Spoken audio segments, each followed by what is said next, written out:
up.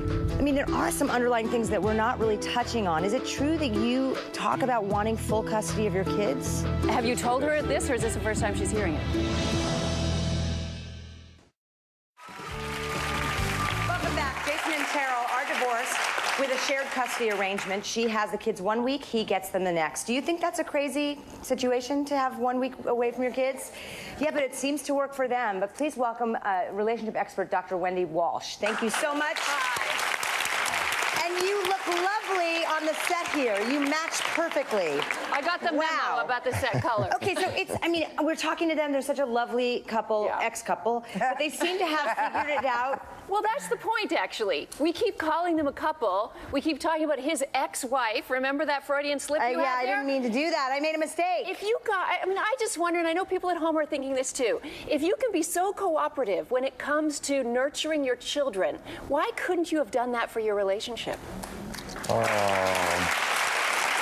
I guess it was at the time a different time in our lives, a different area, jobs for me, living arrangements, things that are not living arrangements, but the location in Minnesota where we actually. I mean, all that is sort of moot because he moved on and she's okay with that. And so, but it just seems like, I mean, there are some underlying things that we're not really touching on. Is it true that you talk about wanting full custody of your kids?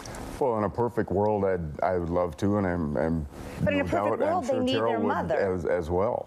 Have you told her this, or is this the first time she's hearing it? No, we've both at times said that we'd rather have the kids. It's not all perfect. We've threatened it.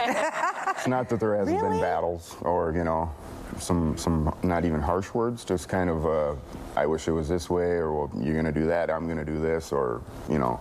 I mean, the fact is it's never going to be perfect because nothing's perfect. It wouldn't be perfect if we were married.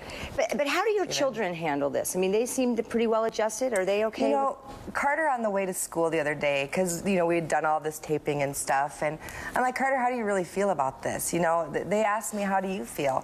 And he goes, Mom, you know, it's the only way I know it. It's the way it's been. And they're very accustomed to it. They're not with him all week. I don't go all week without seeing them because it would kill me. In fact, and you're I did close this in summer. Proximity? That's one of the things I wanted to clarify. They're about 30 minutes away from each other. Okay, that's wonderful. Yeah, and they're with me Wednesday nights. They're with me every morning before school. They're with me every evening after school until he comes to pick them up. So I see them every day. And like he said, if maybe I'm missing them, can they come home or can you drop them off early? Like when you keep saying you're missing them and all that, I want them to stay up late because I want to see them. I wonder if you're putting a lot of sort of expectations on your children. I don't know. I'm not the expert, Wendy. Because I am hearing about her needs. What I'm hearing a lot here is about their needs more than the kids' needs. Now, it is a reality. You guys are divorced. You're trying to find some way to do it. And we've established here that they found a fairly good way. But asking the kids, now your son said, it's all I know. And that's the reality for many, many American children. That's all they know are two homes. So don't get mad later when we see all these people on the news because they've kept a wife in one house and a wife in another state and they're living compartmentalized because this is what they've trained the brain to know. They're doing a lot of things right from where I stand. That's right. And by the way, should we give a major award to her employer? I mean, how much do you love this woman? She lets her bring her kids to work every day. And she's watching her kids right now. Her kids right now. It does take a village. All right, I got to wear jewelry. I need to take a quick break, but I wanted to get Areva Martin involved because this whole child support thing, wait.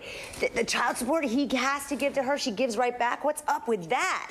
Yeah, I think one, like everyone has said, Dr. Wendy and Ricki, you guys are doing a great job. The one thing I would add, though, get it formalized in court. You're working so nicely here today, but we don't know what's going to happen. So wait, what's not formalized from the courts? The arrangement, the custody arrangement sounds like they've worked it out, which is good, and I encourage parents to do that. But if it's not in writing, if it isn't formalized by a court order, it doesn't exist. So if you get a new husband and he doesn't like this arrangement or something changes, you know, the old court order is the one that's really in place. So I would just encourage you to do that. And child support, I don't want anyone watching this show to think that, you know, child support is about going after the other parent. Child support is about the children, and it's about providing for the care, you know, the transportation, the housing, the food, the shelter for children. So don't feel bad if you're a mom out there watching this show because you're getting child support. You're entitled to it by law.